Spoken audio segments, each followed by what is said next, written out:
My name is Matthew, and at 34 I have built a life most people dream of as a successful software engineer in Boston. Growing up as the middle child, I was never the favorite, just the awkward kid my family tolerated. 7 years ago, during Thanksgiving dinner, my mother actually asked me to leave the table while my siblings laughed at my humiliation. Now they are desperately trying to reconnect, but only because they need something from me. Before I tell you how I taught them a lesson they will never forget, let me know where you are watching from in the comments. Hit that like and subscribe button if you have ever had to stand up to family who did not appreciate you. I grew up in what looked like a typical middle-class family in a quiet Minneapolis suburb. Our house was nothing special. A 2-story colonial with a basketball hoop in the driveway that my brother Jason used constantly while I watched from my bedroom window.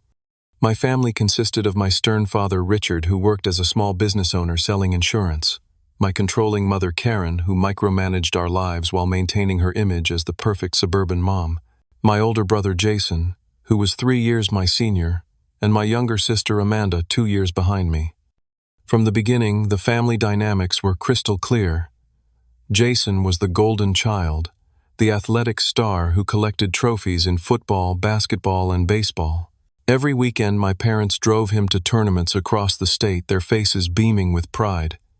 Amanda was the princess, cute, popular, and charming in ways I could never master. She had my mother wrapped around her finger with her ballet recitals and social butterfly personality. And then there was me, the middle child, fascinated by computers and technology, in an era when these interests were considered purely nerdy and antisocial. While Jason brought home sports medals and Amanda brought home friends, I brought home perfect report cards and computer programs I had written. My father would glance at my straight, as give a distracted nod and ask, "Why not join a team sport instead of sitting inside all day?" Our family traditions reinforced my outsider status. Summers meant camping trips where Jason would lead hikes, while I struggled to keep up, earning eye rolls from my father. Family game nights featured competitive sports trivia, where I could never contribute. Holiday gatherings became showcases for my siblings' talents, while I sat quietly in the corner, already learning my place in the family hierarchy. I remember my 10th birthday with painful clarity. I had been dropping hints for weeks about a new computer game I wanted. The day arrived and my parents seemed distracted. At dinner there was no cake, no presents. When I finally asked, my mother's eyes widened. "Oh, Matthew, was that today? I am so sorry, but we have been so busy preparing for Jason's regional hockey tournament tomorrow. They promised to celebrate the following weekend, but it never happened." That night I cried silently in my room, while listening to them pack Jason's gear, their voices excited about the upcoming competition. As I moved through middle school and high school, I tried desperately to gain their approval through academic achievements. I joined the math team and computer club, winning state competitions, and even getting featured in the local newspaper for a program I developed that helped the school library catalog their books more efficiently.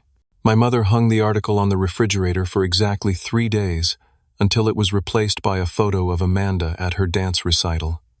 I developed a coping mechanism that would define my youth, retreating into my tech projects and the online communities where people actually valued my contributions.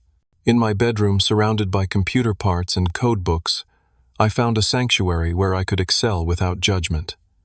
The internet became my real home, where strangers praised abilities my family dismissed. There were countless incidents that reinforced my role as the family afterthought. When I was 14, I spent weeks preparing for a science fair where my computer program won first place. That evening, my mother attended Amanda's chorus concert instead of my award ceremony. When I showed her the blue ribbon later that night, she said, "That is nice, Matthew, but did you have to wear that wrinkled shirt? You know how I feel about first impressions." The pattern continued throughout high school. My parents attended every one of Jason's football games, but made it to exactly 2 of my academic competitions over 4 years. They blamed work schedules, other commitments, or simply forgot. Meanwhile, they rearranged their entire calendar around Amanda's social calendar and Jason's sports requirements. Somehow, I also became the family scapegoat. If something went missing, I was accused first. If a decision turned out poorly, I should have spoken up sooner. If a family gathering felt awkward, my antisocial attitude was to blame. Once when Jason broke my mother's favorite vase while tossing a football indoors, something he had been told repeatedly not to do, she still found a way to blame me for distracting him by walking through the room. The one bright spot in my childhood was my grandfather, my father's dad. A retired electrical engineer, he recognized my passion for technology and encouraged it wholeheartedly. During summer visits to his house, he would work with me on small electronic projects, teaching me to solder circuits and explaining how different components work together. "You have a gift, Matthew," he would tell me. "Someday that brilliant mind of yours will take you places your family cannot even imagine." When I was 16, my grandfather passed away suddenly from a heart attack. At the funeral, I stood apart from my family, my grief, a private thing they could not understand. I had lost the one person who truly saw me. That night, as relatives gathered at our house, I overheard my mother telling her sister Matthew, hardly shed a tear at the funeral. He always was the unemotional one. She had no idea that I had been crying for hours alone in my room, clutching the multimeter my grandfather had given me for my birthday that year, the only birthday gift anyone had remembered. By the time I graduated high school, I had secured a scholarship to study computer science at a prestigious university in California. My parents seemed relieved that I would be going so far away, though they framed it as concern. "Are you sure you will be okay so far from home?" my mother asked, though she had encouraged both Jason and Amanda to apply to colleges within driving distance. The subtext was clear: I was the child they worried about, least the one they could afford to have at a distance. I left for college with a mixture of relief and lingering hope that perhaps distance would make my family appreciate me more. That hope would eventually lead me back home for the Thanksgiving dinner that would change everything. By my senior year of college, I had almost completely adjusted to life away from my family. I had found my place among fellow computer science students who respected my abilities and shared my interests.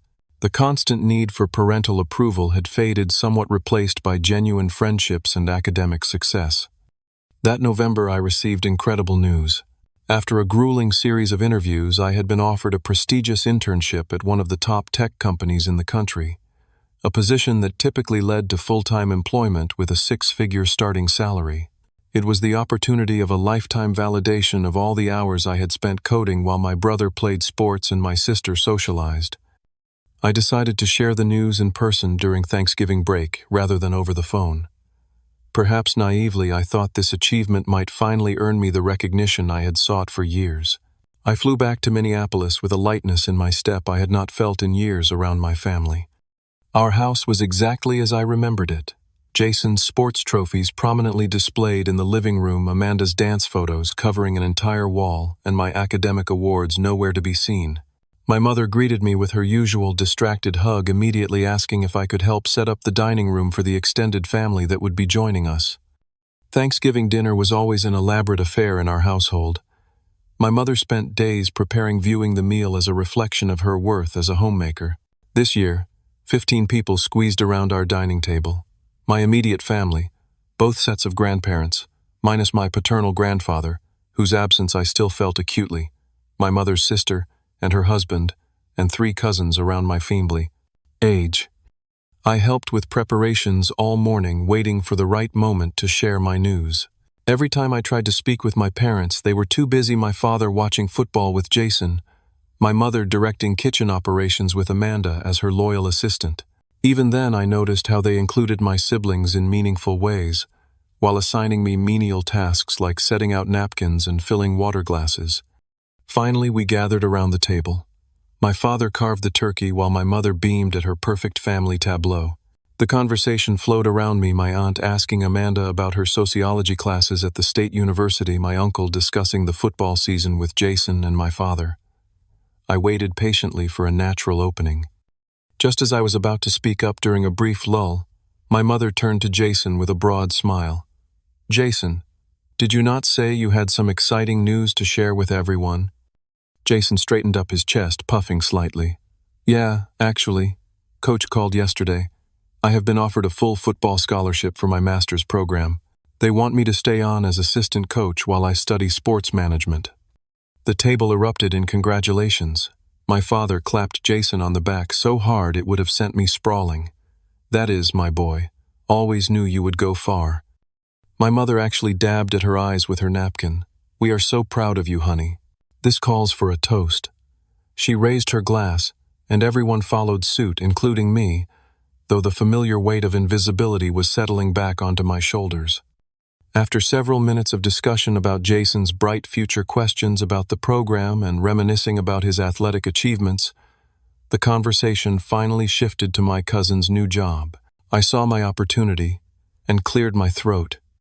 I actually have some news too, I said, trying to match Jason's confident tone. I have been offered an internship at Quantum Tech for after graduation. It is really competitive. They only take 5 students nationwide each year. There was a moment of silence, and I felt a flicker of hope. My father frowned slightly. Quantum, what? Is that one of those startup companies? No, Dad. It is one of the largest tech companies in the world. Their internship program is famous in the industry. Most interns get hired permanently with starting salaries around $100,000. My mother tilted her head. $100,000 for playing with computers all day. That seems excessive, does it not? The dismissal in her tone was unmistakable.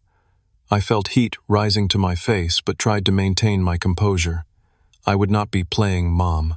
I would be developing software that millions of people use every day. My aunt, perhaps sensing the tension, attempted to help. That sounds impressive, Matthew. Is this what you have been studying for?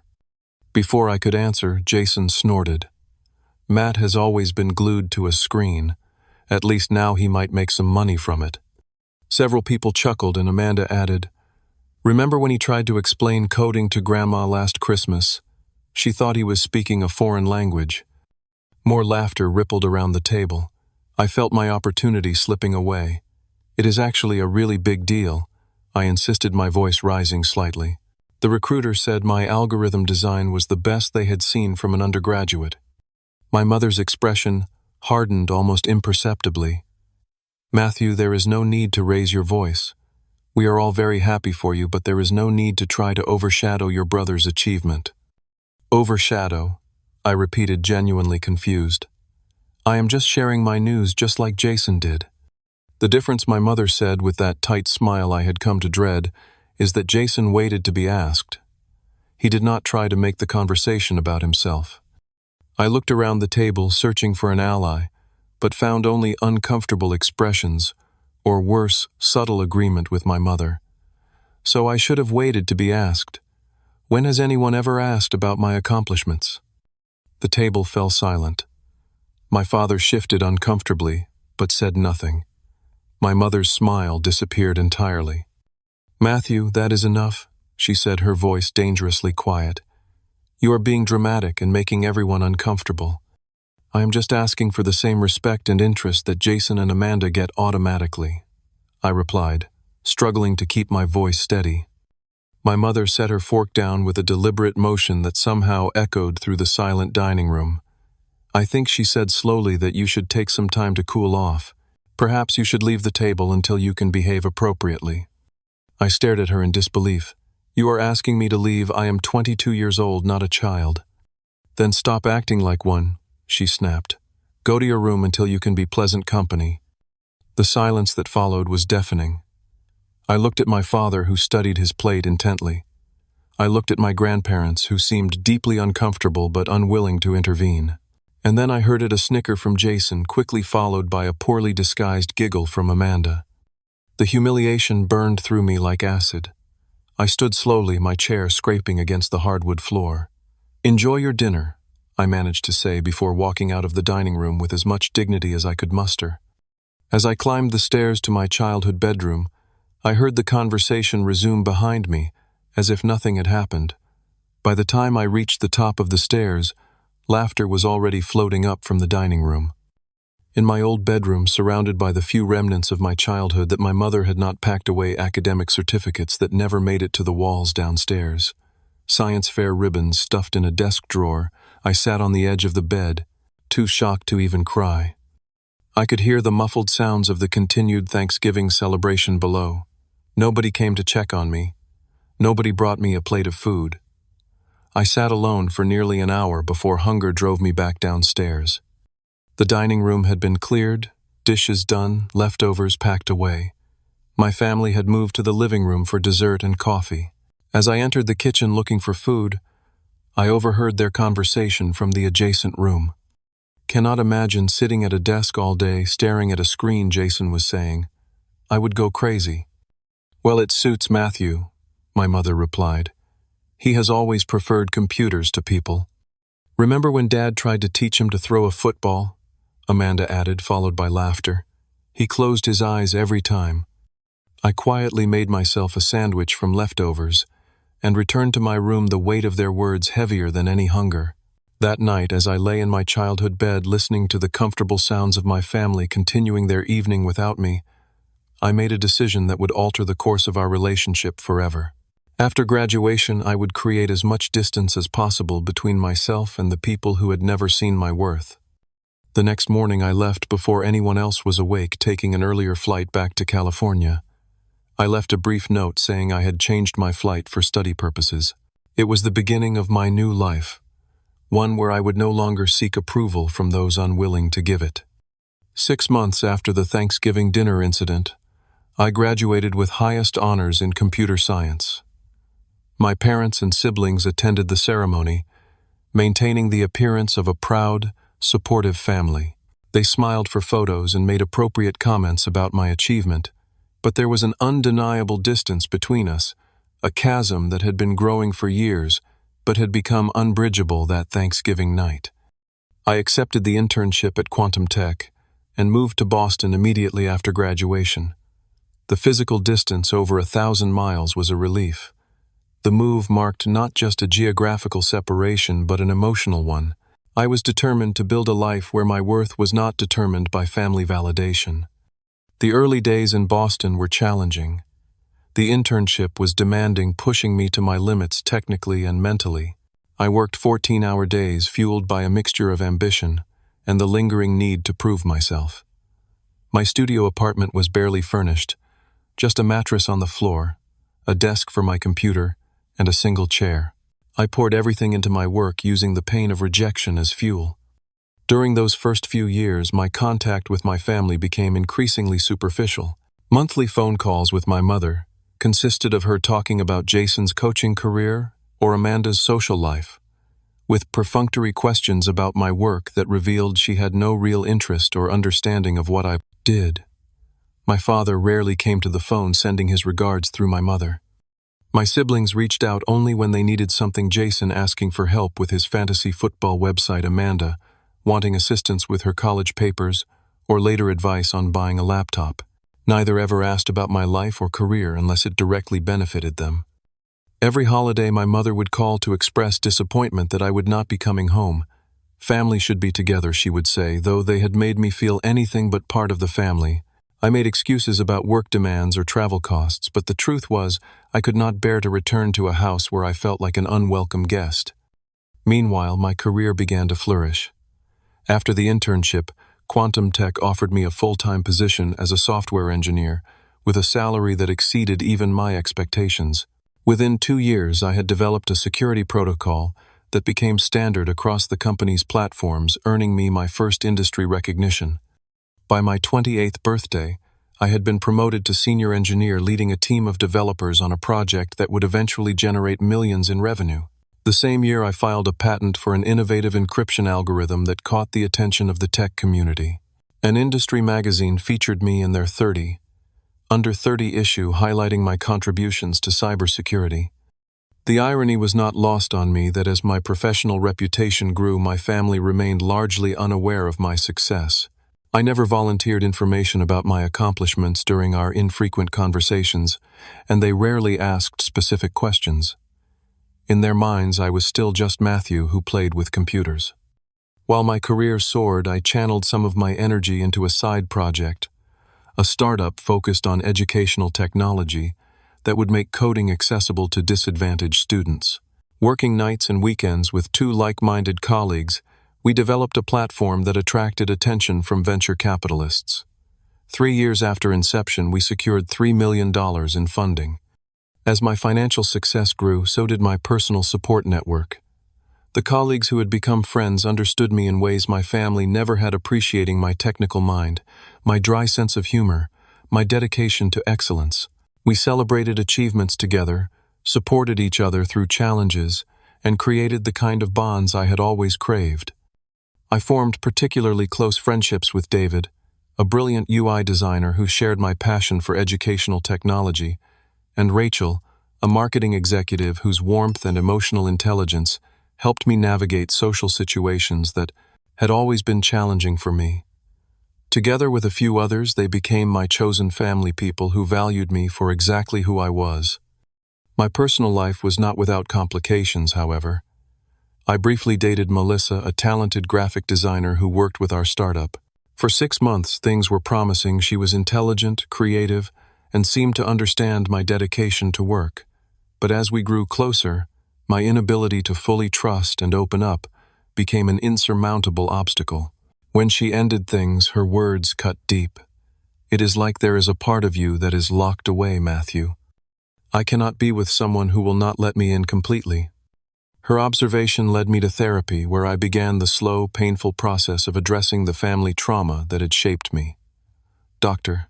Harrison helped me understand that my drive for success was partially fueled by a desire to prove my worth to people who might never recognize it. "What would success look like," he asked in one session, "if it was not about proving anything to anyone?" That question changed my perspective. I began to pursue achievements for my own satisfaction rather than as a form of validation. I allowed myself to enjoy the fruits of my labor, moving from my sparse apartment to a waterfront condo with floor-to-ceiling windows overlooking Boston Harbor. I bought comfortable furniture, invested in art that spoke to me, created a home that reflected who I had become. By my 32nd birthday, both my career and startup had reached new heights. The educational platform had been implemented in over 200 schools nationwide, and I had been promoted to principal engineer at Quantum Tech. My financial situation was secure enough that I could have retired early if I had wanted to, though work remained my passion. I also discovered a new purpose that brought unexpected fulfillment, mentoring young programmers from backgrounds similar to mine.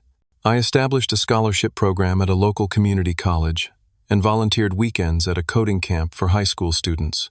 Watching these young people discover their potential reminded me of my grandfather and how his belief in me had been a lifeline during my childhood. Through all these years of growth and success, one thing remained constant. My family had no real knowledge of the life I had built. They knew I worked in computers in Boston and seemed to be doing well, but had no concept of the extent of my professional achievements or financial success, and I preferred it that way. The distance I had created was a form of protection, a boundary that kept me safe from their judgment and dismissal. Little did I know that this carefully maintained separation was about to collapse, bringing my past and present into direct, unavoidable collision. It was a Tuesday evening in October, nearly 8 years after the Thanksgiving dinner incident, when my phone rang with a Minnesota area code I recognized immediately. Seeing Amanda's name on the caller ID was surprising. My sister typically communicated through occasional text messages rather than calls.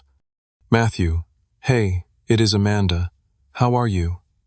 Her voice had that forced, casual tone that immediately put me on alert. "I am fine, Amanda. This is unexpected." "Is everything okay?" I replied, setting aside the work documents I had been reviewing.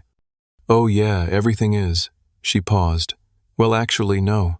Things have been better, to be honest."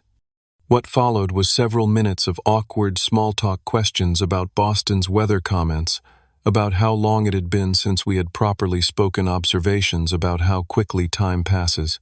I waited patiently, knowing from experience that this preamble served a purpose. Amanda was working up to something.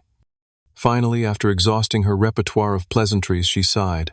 "Look, Matt, I am calling because there is a situation with the family. A financial situation." "What kind of financial situation?" I asked, though I had already guessed the direction of this conversation. "Dad's insurance business has been struggling for years. The big companies have been taking all his clients. He tried to diversify into financial planning, but it went badly. He made some investments that—" Her voice cracked slightly. "They are facing bankruptcy, Matt. They might lose the house." I said nothing, waiting for her to continue. And that is not all she went on. Jason had that knee injury last year that ended his coaching career. The medical bills have been piling up and the school let him go. He has been unemployed for months. I knew about Jason's injury only because my mother had mentioned it during our last Christmas call, though the details she shared had been minimal. And Amanda's voice became smaller.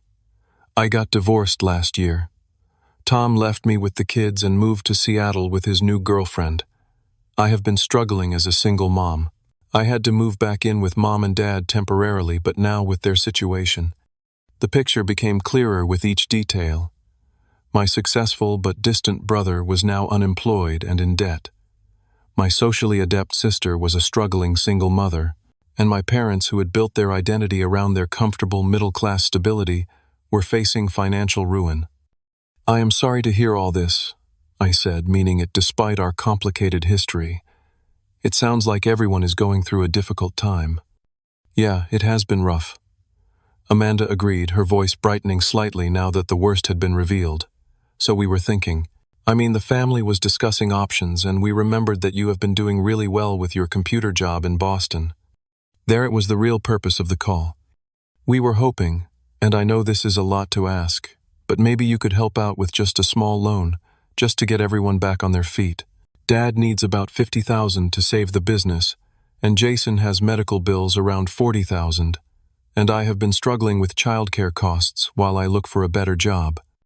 I did the mental calculation. They were asking for at least $100,000, likely more. For me, it was an amount I could easily afford. But the circumstances left a bitter taste in my mouth. How did you know I could help with that amount? I asked, keeping my voice neutral. A pause. Well, we know you work for that big tech company and those places pay really well, right? And we saw some article about you online when we Googled your name. Something about a startup. It seemed like you were doing really well. So they had researched me enough to discover my financial situation, but not enough to actually understand my life or accomplishments. They had not called in 8 years to ask how I was doing, but they had Googled me when they needed money. I see, I said. And when was the last time any of you called just to check on me, Amanda? Not to ask for tech help or money, but just to see how your brother was doing. The silence on the other end was telling. Matthew, I know we have not been the best at staying in touch, she finally said, defensiveness creeping into her tone. But you moved so far away, and you always seemed so busy. I have been busy, I acknowledged, building a life and career without much family support. Another uncomfortable silence followed. Look, Amanda said, her voice taking on the placating tone she had always used to get her way.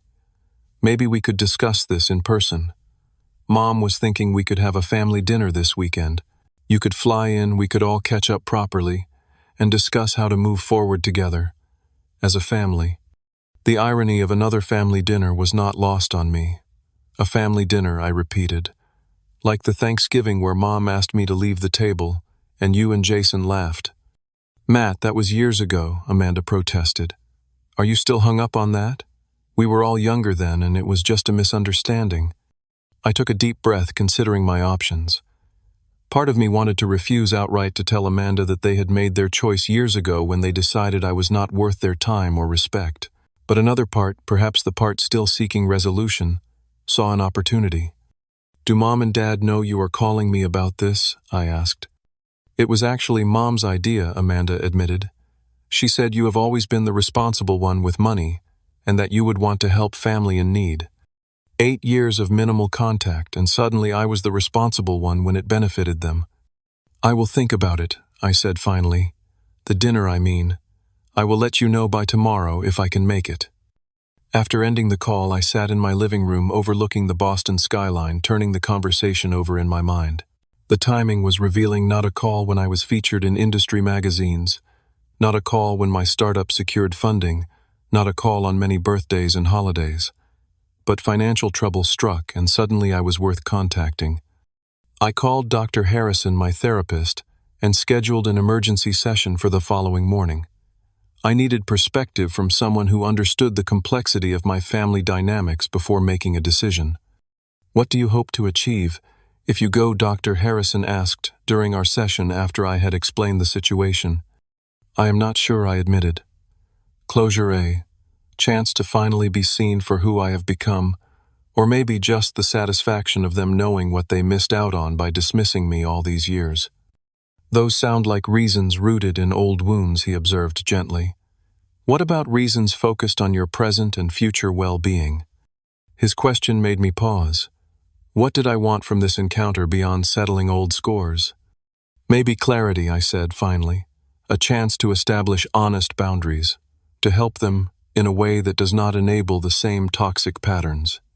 Dr. Harrison nodded. "That sounds like a healthier approach.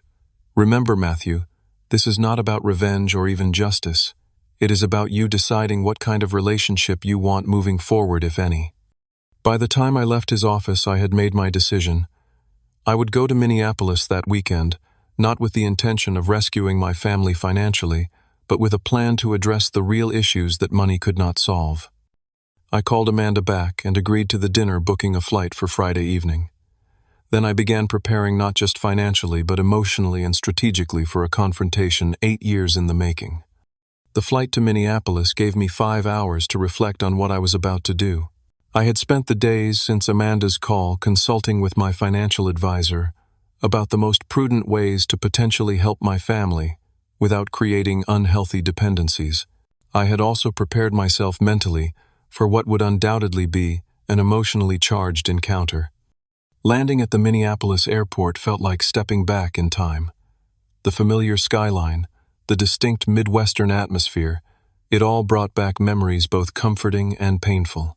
I rented a car rather than asking my family to pick me up, wanting to maintain control over my coming and going. Driving through my old neighborhood was surreal. Little had changed externally, yet everything felt different through the lens of who I had become. I pulled up to my parents' house at exactly 6 o'clock, the agreed time for dinner. From the outside, the house looked shabbier than I remembered, the paint peeling in places, the yard less meticulously maintained than during my childhood. Small signs of the financial strain Amanda had described. I sat in the car for a moment, gathering my resolve before walking to the front door. Before I could knock, it swung open to reveal my mother, her hair now streaked with gray, but her posture still rigid with the same controlling energy I remembered. "Matthew," she exclaimed, with exaggerated warmth, pulling me into a hug that felt performative rather than genuine. "Look at you, so professional in your nice suit. Boston must be treating you well." My father appeared behind her, looking older and more tired than I had anticipated. His handshake was firm, but his eyes were wary, as if unsure how to interact with the son who had become a virtual stranger. "Good to see you, son," he said simply. Inside, the house was largely unchanged. The same furniture, the same family photos chronicling Jason's athletic achievements and Amanda's social milestones. I noticed with a pang that the few photos including me were from childhood. None reflected my adult life or accomplishments. Jason was sitting in the living room, his injured leg propped on an ottoman. He had gained weight since I last saw him, his former athletic build softened by inactivity. His greeting was overly hearty, a backslapping hug that seemed designed to establish the same dominance he had always asserted in our relationship. "The tech genius returns," he boomed. "Man, you look like one of those Silicon Valley types now. Guess all that computer stuff paid off, huh?" Amanda emerged from the kitchen with a young boy about 5 years old trailing behind her, my nephew, whom I had only seen in the occasional photos she posted online. She looked more like our mother than I remembered, her face showing the strain of recent difficulties despite her attempt at a bright smile. "Matt, this is Tyler," she said, nudging the shy boy forward. "Tyler, this is your Uncle Matthew from Boston." The boy gave a hesitant wave, clearly having no real concept of who I was, an uncle who had never been present in his life. Dinner was a strange performance of normalcy. My mother had prepared all my supposed favorite dishes, though she had mixed up several of my preferences with Jason's, a telling detail that spoke volumes. Around the dining table, the same one where the Thanksgiving incident had occurred, the conversation was artificially upbeat, everyone avoiding the obvious reason for my visit. "Matthew, tell us about Boston," my mother prompted, as she served what she incorrectly remembered as my favorite dessert. "Your apartment must be lovely." "It is actually a condo," I corrected. "On the waterfront." Waterfront, my father exclaimed. Must be doing very well for yourself then. I have been fortunate, I replied neutrally. My work has been well received. And what exactly do you do again? Jason asked, though his tone suggested limited actual interest. Something with computer security, right? I am a principal engineer at Quantum Tech, specializing in encryption and security protocols, I explained. I also co-founded an educational technology company that provides coding education to underserved schools. My mother's eyebrows rose slightly. My goodness, that sounds important. You always were clever with technical things. The conversation continued in this vein. Surface-level interest in my life, exaggerated compliments about my success, careful avoidance of any meaningful topics. I noticed they asked no specific questions about my work accomplishments, friends, or personal life. Their interest extended only to the aspects of my life that might benefit them. After dinner, as we moved to the living room for coffee, I found myself sitting in the same position I'd occupied during holidays, growing up slightly removed from the central family grouping on the periphery both physically, conversationally. Finally, my father cleared his throat, signaling the transition to the real purpose of the gathering. Matthew, I am sure Amanda has filled you in on some of the challenges our family has been facing. I nodded but said nothing, waiting. Your mother and I, he continued, looking uncomfortable, we have worked hard all our lives. Never thought we would end up in this position. The business has been struggling for years, but we kept thinking things would turn around. My mother jumped in. We have remortgaged the house twice already. The bank will not extend any more credit. We are 3 months behind on payments. Jason leaned forward, wincing slightly as he shifted his injured leg. And my medical situation wiped out my savings. Insurance covered some, but I still owe over $40,000. Plus, I cannot work in coaching anymore with this knee. I am looking at having to completely start over career-wise at 37. Amanda added her part, describing her divorce, childcare costs, and the struggle to find employment that would cover her expenses. Tyler has some special educational needs too, she explained, glancing at her son who was playing quietly in the corner. The assessment and therapy costs are overwhelming.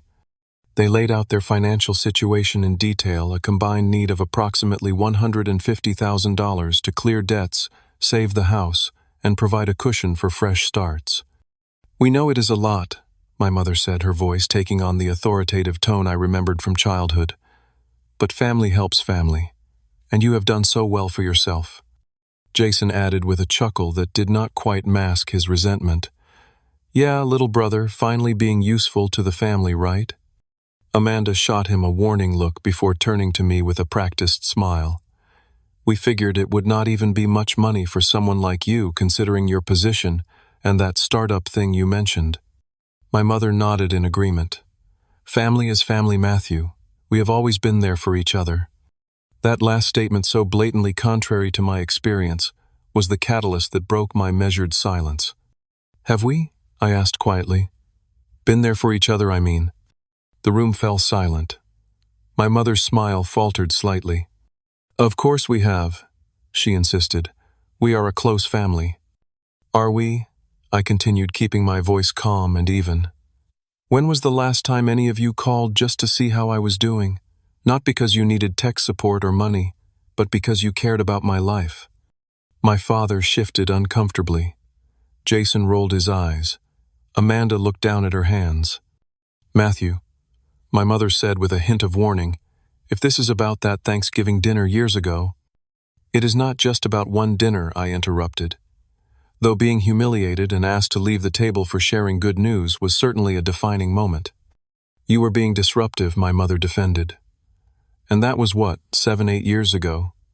Are you still hung up on that? I am not hung up on it, I clarified. I am pointing out that it was a symptom of a pattern that has defined our family dynamic my entire life.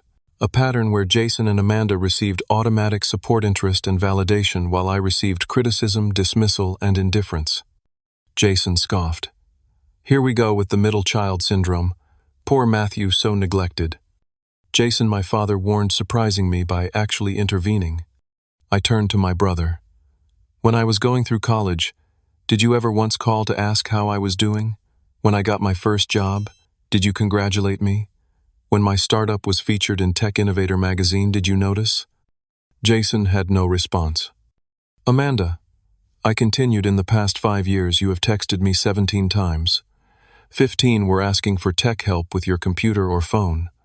2 were Christmas greetings sent to the entire family. Not once did you ask about my life. We have all been busy, she protested weakly.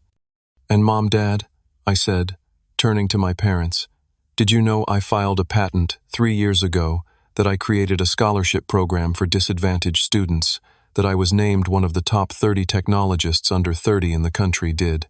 You know, I bought a waterfront condo, or that my startup received $3 million in venture funding. My parents exchanged uncomfortable glances. We knew you were doing well, my father started. You knew nothing about me, I stated flatly, because you never asked. I was the child you never had to worry about, which became the child you never thought about at all. That is not fair, my mother, said her voice hardening. We have always loved all our children equally. Love is not just a feeling, Mom. It is actions. It is interest. It is attention and support and celebration of successes. By those measures, the love in this family has never been equal. The room fell into an uncomfortable silence. My father looked thoughtful, my mother defensive, Jason annoyed, and Amanda on the verge of tears. So you are not going to help us, Jason finally said. You came all this way just to throw a pity party about your childhood. I did not say that, I replied calmly. I came prepared with options. But I wanted to address the real issues first, because throwing money at the situation without addressing the underlying patterns would solve nothing. My mother's expression changed instantly, hope, replacing defensiveness. Options. What kind of options? It was time to present what I had spent the week preparing. The moment of truth had arrived. I reached for my briefcase and removed a folder containing several documents. The room fell silent as I placed it on the coffee table between us. I have given this situation a lot of thought. I began, my voice steady and professional, and I have come prepared with 2 options for your consideration.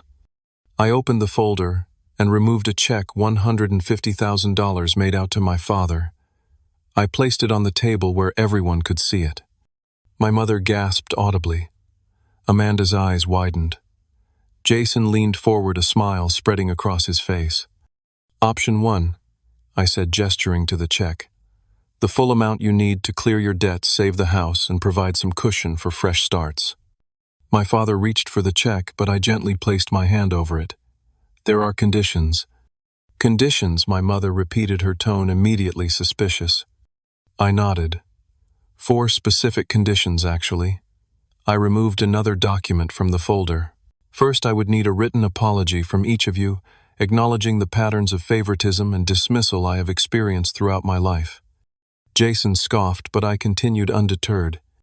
Second, our family would commit to 1 year of monthly family therapy sessions to address these dysfunctional patterns. I would cover the cost of these sessions. My mother's expression hardened. Therapy.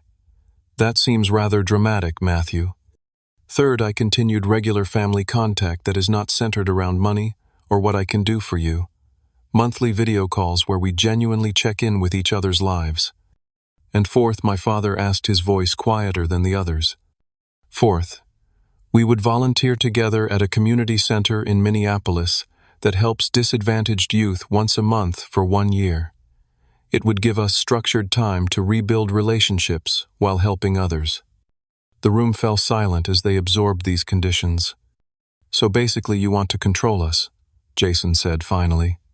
Hold your money over our heads and make us jump through hoops. That is not, I began, but my mother cut me off. I have to agree with Jason, she said, her voice tight with controlled anger. These conditions seem designed to humiliate us and establish your control over the family. After all these years away, you come back and think you can dictate terms to us.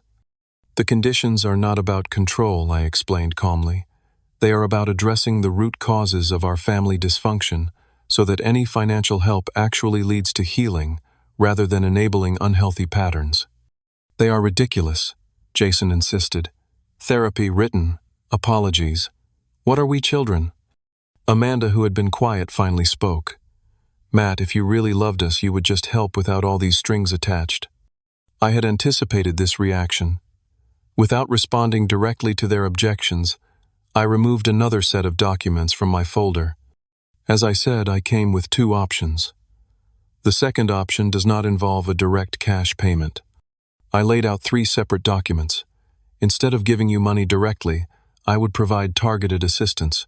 For Jason, I would pay for career counseling and retraining in sports management or physical therapy fields where your experience would still be valuable despite your injury. Jason frowned but did not immediately object. For Amanda, I would establish an education fund for Tyler to cover his special needs and future college expenses. I would also connect you with a friend's HR department in Boston, where they are looking for someone with your sociology background. Amanda looked surprised at the thoughtfulness of this approach. And for you, Dad, I continued, turning to my father. I would hire a business consultant to help you either revitalize your insurance business or transition to a more sustainable model. The consultant would work with you for 1 year to implement changes. And what about the house? My mother asked immediately. None of that addresses the immediate problem of the mortgage payments. I would cover 6 months of mortgage payments, I replied. Enough time for these other solutions to begin taking effect. The goal would be to help you all become self-sufficient rather than temporarily bailing you out. My father nodded slowly, seeming to consider this option more seriously than the first. But my mother's expression had grown increasingly rigid. So either we submit to your psychological evaluation and control, or we accept your help on your terms without addressing our immediate needs, she summarized with biting sarcasm. How generous of you, Matthew. Karen, my father, said softly, a warning in his tone. No, Richard, she snapped. I will not sit here and be lectured by my own son about how to run our family. He disappeared for years, and now he returns with his money and his conditions like some kind of savior. I disappeared, I repeated, maintaining my composure despite her escalating anger. Mom, I was the one who was pushed away. I was the one who was told I did not belong at the family table. That was one incident, she insisted. You chose to hold a grudge instead of moving past it. It was not just one incident, I countered. It was a lifetime of incidents. That dinner was simply the breaking point. Jason stood up, suddenly wincing as he put weight on his bad leg. This is bullshit. You come back after all these years just to lord your success over us when we are down. If you wanted to help, you would just write the check without all this psychological crap. I am trying to help in a way that actually addresses the real problems, I explained. Money alone will not fix what is broken in our family. We do not need fixing, my mother exclaimed. We need financial assistance from a son who clearly has more than enough to help without making it into some kind of power play. The conversation was deteriorating exactly as I had feared it might. Amanda sat silently, looking conflicted. Jason continued to stand his posture, aggressive despite his injury. My mother's face was flushed with anger. Only my father seemed to be genuinely considering what I had said. You owe us, Matthew, my mother said, finally, her voice low and intense. We raised you, fed you, put a roof over your head, paid for your education. The least you could do is help your family without all these conditions and judgments. That statement, you owe us, crystallized everything wrong with their perspective. In their view, parental love and basic care were transactional, creating a debt I was now obligated to repay. Love is not transactional, I said quietly. Parents choose to have children. Children do not choose to be born. Providing basic care and education is the minimum responsibility of parenthood, not something that creates a lifelong debt. How dare you? My mother began, but to everyone's surprise, my father interrupted her. He is right, Karen. The room fell silent. My father rarely contradicted my mother, especially in front of others. Richard, what are you saying? She demanded. My father sighed deeply suddenly, looking every one of his 65 years. I am saying Matthew is right. About all of it. We did favor Jason and Amanda. We did dismiss his interests and accomplishments. We did fail to show him the same support and interest we showed the others. My mother stared at him in disbelief. You cannot be serious. I am, he said firmly, and looking back, I am ashamed of it, especially that Thanksgiving dinner. I sat there and said nothing while you humiliated our son in front of the entire family. I have regretted my silence ever since." His admission hit me with unexpected force.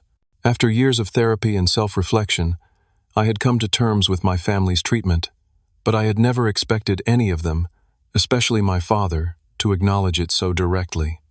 "Dad, you cannot let him manipulate you like this," Jason protested. "It is not manipulation to speak the truth," my father replied, his voice gaining strength. "And the truth is, we have not been fair to Matthew, not as a child, not as a young adult, and not now expecting him to rescue us financially while never having shown genuine interest in his life." A tense silence fell over the room. My mother's expression was a mixture of shock and betrayal. Jason looked disgusted. Amanda seemed uncertain, her eyes moving between our parents. I closed my folder and stood up. I did not come here to create more division. I came with genuine options to help, but I cannot pretend that throwing money at the situation without addressing the underlying issues would be healthy for any of us. I placed the folder on the coffee table. Both options remain available. The check and the conditions for option 1 are detailed inside, as are the specifics of the targeted assistance in option 2. Take some time to discuss it as a family. I moved toward the door, then paused. "The decision is yours. Call me when you decide." With that, I left my childhood home, the weight of years of unspoken truths finally lifted from my shoulders. Whether they accepted either of my offers or not, I had finally said what needed to be said. I had stood in my truth, and offered help on terms that respected my worth, something I had never been able to do as a child or young adult. As I drove back to my hotel, I felt neither triumph nor despair, just a quiet certainty that I had done the right thing regardless of what came next. A week passed with no word from my family. I had returned to Boston the day after our confrontation, leaving the ball firmly in their court. While I went about my daily routines, meetings at quantum tech development sessions for my educational platform, mentoring sessions with young programmers, my thoughts often drifted back to Minneapolis and the stunned faces of my family as I walked out the door. I had expected immediate rejection of my offers. The fact that they had not immediately called to refuse gave me a glimmer of hope that perhaps, just perhaps, my words had made an impact, particularly my father's surprising acknowledgement of their treatment of me.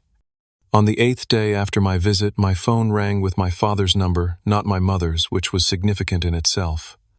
"Matthew," he said when I answered, his voice sounding older and more tentative than I remembered. "I was wondering if I could come see you in Boston. Just me. There are things I need to say that should be said in person." His request surprised me. My father had never traveled to visit me in all my years away from Minneapolis. "Of course, Dad. When were you thinking of coming? I could fly out tomorrow if that works for you. Just for the day."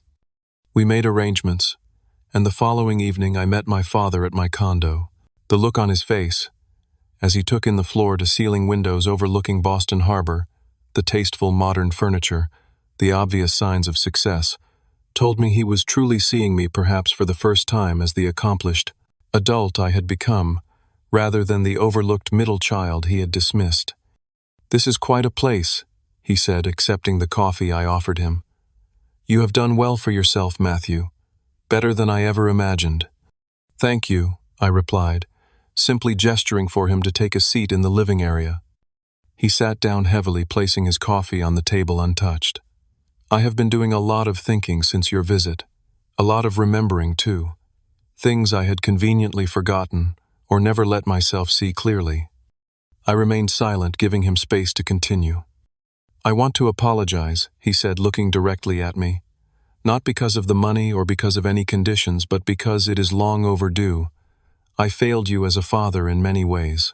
I let your mother's favoritism of Jason and Amanda go unchallenged. I dismissed your interests because they were different from mine. I never gave you the same attention or support I gave your siblings." His directness was unexpected. In our family, emotions and failings were typically glossed over rather than confronted head-on. "The truth is," he continued, "I did not understand you. Jason was easy for me. Sports competition, physical achievements, those were things I understood. And Amanda was your mother's domain.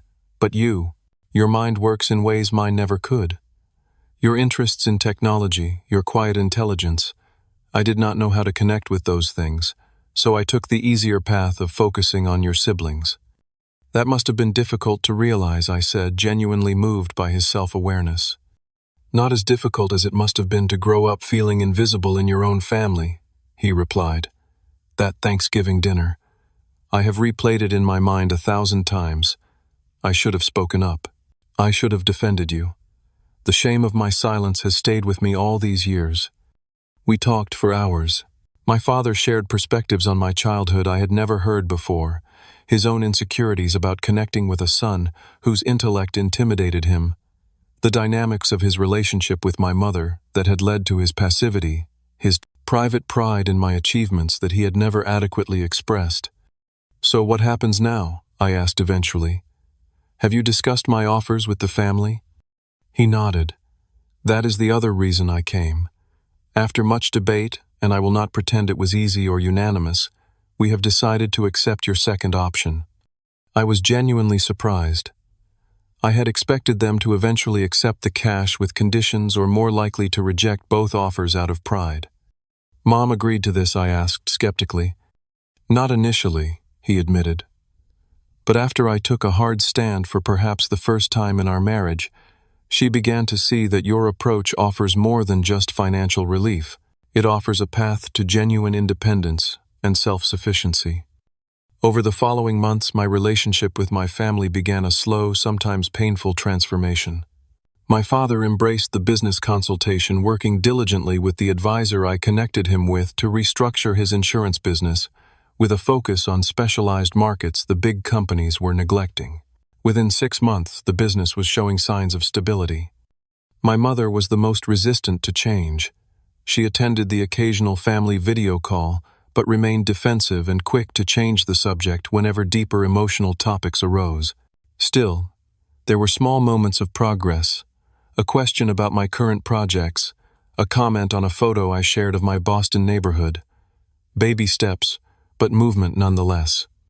Jason initially refused the career counseling his pride, making it difficult to accept help from his younger brother. But as his financial situation worsened and job prospects remained bleak, he finally relented. The career counselor helped him leverage his sports background and coaching experience into a physical education program developer role at a charter school, a position that accommodated his physical limitations while utilizing his knowledge. Our relationship remained strained, but there was a new undercurrent of grudging respect. During one video call, after describing a successful program he had implemented, he awkwardly added, "Your idea about the career counseling. It was a good call. Better than just giving me money would have been." Amanda was the quickest to adapt. The education fund I established for Tyler gave her immediate peace of mind about his future, and the job lead in Boston eventually resulted in an interview and offer. She decided to remain in Minneapolis to stay close to our parents, but the opportunity boosted her confidence and led to a better position locally. She began to reach out more frequently, and not just for technical assistance. "I never realized how much I relied on you to fix things, without ever seeing you as a person with your own life," she admitted during one conversation. "I am trying to do better." A year after my confrontation with the family, the situation had evolved considerably. My parents' house was secure, the business was stable if not thriving. Jason had found a new career path, and Amanda was supporting herself and Tyler independently. Our family dynamic remained complicated, but there was a new foundation of honesty that had never existed before. I continued to build my own life in Boston, finding that the resolution with my family imperfect, as it was freed emotional energy I had not realized I was still expending. My startup expanded to more schools, and I received recognition from the tech community for our impact on educational access. I also found myself more open to personal connections.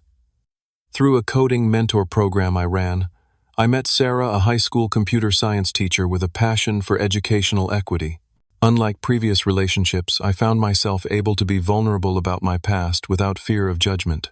Sarah's own complicated family history gave her insight into my experiences, and her warmth and emotional intelligence complemented my more analytical nature. Most importantly, I discovered that my worth was not defined by my family's recognition or lack thereof. The lesson I had given my family was ultimately one I needed to fully embrace myself: that true family is built on respect, genuine interest, and unconditional love, not obligation or blood ties. On a crisp fall evening almost 2 years after that fateful family dinner in Minneapolis, I hosted my first Thanksgiving in my Boston home. My father came, as did Amanda and Tyler. My mother begged off with health concerns, perhaps not ready for the role reversal of being a guest at her son's table. Jason had a prior commitment, but sent a surprisingly thoughtful message. Around my table were also the people who had become my chosen family, colleagues who had become friends, mentors who had become confidants, and Sarah, who had become the partner I never thought I would find. As I looked around at this blend of biological and chosen family, I realized that standing firm in my worth had not only taught my family a necessary lesson, but had opened the door to authentic relationships I might never have developed had I simply played the role of financial savior without addressing the deeper issues. The healing was not complete and perhaps never would be entirely, but I had found peace in the knowledge that I had acted with integrity, offering help that fostered growth rather than enabling old patterns. In doing so, I had also freed myself from the need for validation I had carried since childhood. What do you think about setting boundaries with family? Have you ever had to stand up to relatives who only reached out when they needed something? Share your experiences in the comments below. If this story resonated with you, please hit the like button and subscribe for more stories about setting healthy boundaries and finding self-worth. Remember, sometimes the greatest act of love, both for yourself and others, is having the courage to say no to harmful patterns and yes to genuine growth. Thank you for listening, and may you find the strength to value yourself even when others do not.